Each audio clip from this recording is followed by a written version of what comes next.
네, 오늘 주식 종목 리뷰는 피델릭스 한번 가겠습니다. 들어오신 분들 구독, 좋아요 버튼 한 번씩 눌러주시고, 야, 이번에 이슈 좋은 게 하나가 나왔어요. 그리고 차트가 거의 이제 이런 이슈들이랑 엮이면서 이 정도면 기대할 수 있는 것도 분명히 있다는 생각도 좀 드는 부분들도 있고, 이런 것 좀 같이 체크해 보면서 제가 보는 뷰들 어떤 식으로 보고 있는지 좀 설명 한 명 드려보도록 하겠습니다. 우선 피델릭스가 뭐 반도체예요. 팹리스 업체인데 이번에 이슈가 오늘 하나가 있었어요. 오늘 움직임이 나왔으니까 당연히 있었겠지. 그 이슈가 뭐냐면은 중국이 55조 규모의 반도체 산업 활성화 기금을 조성을 한다. 이런 소식이 있었습니다. 55조 규모면 엄청나죠. 엄청난 규모인데 이거를 조성을 할 것이다라고 하고 있습니다. 요즘 중국이 진짜 뭔가 이 최근에 중국 관련주들도 한번 움직임 보여주긴 했는데 이건 뭐 좀 다른 이유 때문에 그런 거죠. 근데 또 이런 쪽까지 다시 한번 움직임을 좀 보여주게 되면서 이런 소식들을 가져오게 되면서 이번에 주식시장이 좀 중국 관련해가지고 전반적으로 분위기가 지금 다 좋은 상황이에요. 그래서 요번에도 중국이 이 미국 등 이런 반도체 강국과의 경쟁을 위해서 이 55조에 달하는 새로운 국가 지원 투자 펀드 구성을 준비를 하고 있다, 이런 소식을 보여주고 있습니다. 뭐 물론 사실 어떻게 보면은 우리나라랑 또 이 경쟁국이기 때문에 뭐 마냥 좋다라고 볼 수는 있는 건 아니에요. 그렇지만 그런 관점에서 얘기하려는 게 아니라 우리가 지금 어쨌든 이 투자를 하고 매매를 한다라는 관점에서 봤었을 때만 포함해서 이게 지금 중국 관련해서 좋은 움직임을 보이고 있다라는 점, 그거를 좀 기억을 하시면서 더 읽어보시면 될 것 같고, 여기서 이런 것들을 구성을 한다라고 하는데 피델릭스는 중국 최대 반도체 생산업체인 SMIC와 플래시 메모리 부분에서 전략적 제휴 관계를 맺고 있다라는 이런 소식이 더 부각을 받다 보니까 아무래도 좀 더 직접적으로 관련이 되어 있다라고 볼 수 있겠죠. 그냥 저기 뜸은 아무 상관없는 그냥 반도체 관련주가 아니라 직접적으로 중국 최대 반도체 생산업체인 SMIC와 이런 부분에서 전략적 제휴 관계를 맺고 있다 보니까 좀 더 직접적으로 연관이 되어 있고, 이런 부분들이 부각을 받으니까 오늘 강세를 보인 거다라고 좀 보시면 될 것 같습니다. 그래서 결국 이런 이슈를 가지고 최근에 안 그래도 반도체 업종 자체가 이제 막 AI 쪽이랑도 연관이 좀 많이 되고 하다 보니까 요즘 안 그래도 분위기가 다시 조금 좋아지려고 하고 있는 상황에서 이런 이슈들까지 나와서 여기서 직접적으로 관련 있는 피델릭스가 움직인 거다라고 좀 보시면 될 것 같습니다. 그래서 이렇게 좀 보시면 될 것 같고, 피델릭스가 재무적으로 봤었을 때는 뭐 완전히 깔끔하다 정도까지는 솔직하게 아니기는 했어요. 근데 이제 최근 추이가 나쁘지가 않았었고, 뭐 여태까지 좀 약간 왔다리 갔다리 하고 있는 이런 모습이 조금 불안정한 모습을 보여주고 있었는데, 아무래도 이러다 보니까 주가 자체는 사실 뭔가 우상향 곡선을 그린다기보다는 계속 박스권만 그리면서 움직이고 있었던 거죠. 근데 이제 여기서 최근 상황이 좀 더 좋아지고 있는 모습들, 추이들을 미루어서 봤었을 때는 긍정적으로 좀 더 기대할 수 있는 부분들이 좀 있지 않나라고 생각을 하기 때문에, 그래서 앞으로 좀 더 나아지지 않을까라고 좀 보고 있습니다. 근데 이제 여기서 제가 조금 더 초점을 두고 보고 있는 쪽은 이제 기술적으로 들어가서 살펴봐야 되는데,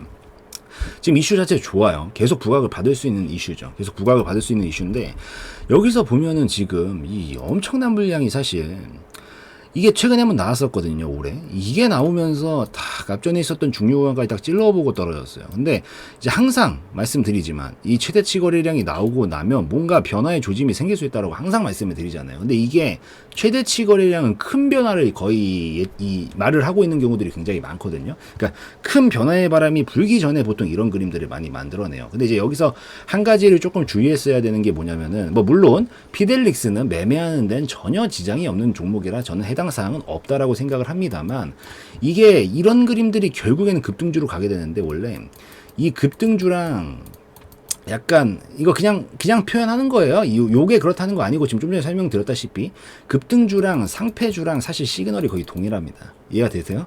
그러니까 원래 상패가 될 것 같은 종목들이 보통 급등이 잘 가요. 그러니까 이게 뭐 아니면 도인 경우들이 좀 많아서 그래요. 제가 이 상패되거나 거래 정지되는 종목들 공통점들을 좀 말씀을 드렸죠. 이게 뭐냐면 신저가까지 빠져 있거나 아니면 동전주예요. 거기다가 갑자기 바닥권에서 미친 듯이 말도 안 되는 거래량이 터져요. 정말로 말도 안 되는, 여태까지 없었던.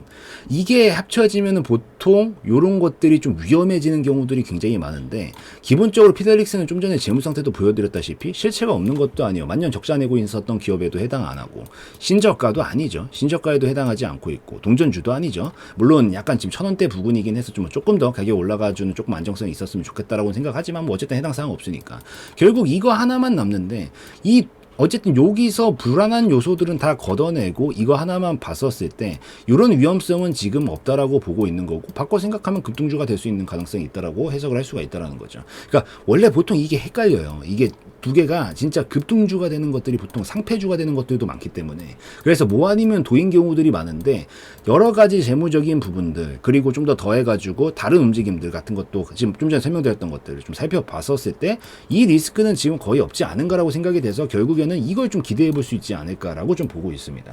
여기서 이 정도 물량이 나올 이유가 없었거든요. 보통 이렇게 최고점을 그러니까 최근에 있었던 고점을 건드리는 것조차도 쉽지가 않아요. 원래 쉽지 않다고요. 근데 딱 건드리는데 미친 물량을 하나 뽑아냈어요. 근데 그러면 이제 어쨌든 거래량은 물물교환이잖아요. 누군가가 이제 샀으면 누군가 팔았다고 항상 얘기를 했잖아요. 그러니까 서로 간에 손바뀜이 일어나는 거예요. 근데 이제 우리가 원해야 되는 거는 조금 더 주체가 될 수 있는, 조금 더 힘이 있는, 뭐 자본주의에서 힘은 돈이죠, 결국에는. 조금 더 돈이 있는 이런 사람들이 과연 산 걸까? 그러니까 누군가 샀으면 누군가 판 거니까 누군가 샀고 누군가 팔았겠지. 근데 이 사람들이 사줬을까 팔았을까라는 관점에서 봤었을 때 저는 여기 구간을 딱 찔러 보는 것도 쉽지 않은 상황에서 지금 다른 부분들이 나쁜 것도 아닌데 이번 이슈까지 좀 미뤄서 살펴보니까 한번 사들이면서 소화해본 물량이라고 좀 생각을 해볼 수 있지 않을까, 약간 요렇게 생각을 하고 있습니다. 그래서 오히려 기회가 되는 그런 거래량이었다라고 좀 생각을 하고 있고, 이제 이 앞전에 있었던 모든까지는 좀 표현하기는 좀 그렇죠. 거의 대부분의 물량들이 한번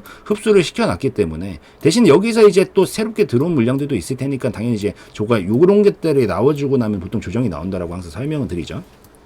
조정이 나오는 것들이 이 힘이 많이 붙어줬기 때문에 좀 과도하게 썼으면 보통 조정이 나온단 말이에요. 그래서 그 조정 반응까지 보여주고 나서 지금 이런 이슈들을 가지고 다시 강하게 끌어올리면서 이중바닥형 형상까지 완성을 시켰기 때문에 이제 계속 기대를 좀 할 수 있는 영역으로 다시 한 발짝 다가왔다라고 좀 보고 있습니다. 우선 이중바닥형 형상도 만들어 놨으니까 이제 여기는 저점 잡혔거든요. 마찬가지로 여기서도 이렇게 만들어주고 나니까 떨어져도 여기는 잘 안 뚫릴라 그러죠. 뚫리지도 않았고, 그래서 이번에도 다시 만들어 놨으니까 이제 저점 자리는 잡았다라고 보고 있고요.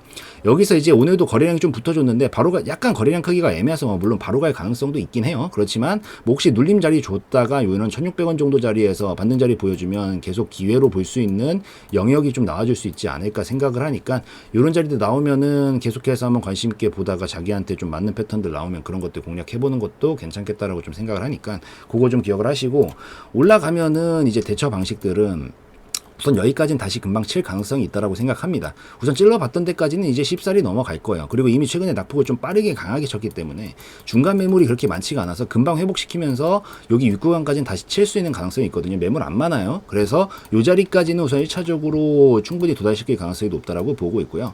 그 다음 그러면 이제 1차 목표가 한 2,200원부터 2,300원 잡으면 되겠죠. 잡고 여기 어차피 지금 이런 박스권으로 진행이 되고 있었으니까 지금 상황 자체가 이제 이것까지 넘어가게 되면 뭐 얼마만큼 넘어가겠어요. 항상 설명드리는 거죠. 이만큼은 넘어간다. 그러면 이만큼 넘어가면 어디까지 가겠어요? 이제 여기서부터 이 파동이 넘어만 가면 우선 한 칸만 넘어가도 제가 봤었을 때 5,500원 정도 자리, 요 앞전에 있었던 고점 영역 정도까지는 무난하게 움직일 가능성이 굉장히 높다라고 보이니까 뭐 한 2,500원 정도 1차 목표가 잡고 이 수익 실현 좀 해주고, 나머지가 이제 폭발적으로 터지면서 가면 이 윗구간은 금방 밀 거거든요. 쫙쫙 밀어요. 여기는 왔다 하면 쫙쫙 밀던 구간이에요. 그래서 쫙쫙 밀면서 여기까지 또 도달시킬 가능성이 높으니까 여기 2차 목표가 잡고 천천히 보시면서 좀 대처해 나가시면 좋겠다라고 좀 생각을 합니다. 그래서 요거 한번 지켜볼만 하다라고 생각하니까, 뭐 물론 사람마다 견해는 다르다라고 하지만 뭐 기회가 안 오면 버리는 거예요. 그렇지만 기회가 온다라고 하면은 저는 큰 흐름상 시그널도 그렇고 여러 가지 종합적으로 봤었을 때 뭔가 한 발 좀 터질 수 있는 가능성이 좀 보인다라고 판단을 하고 있으니까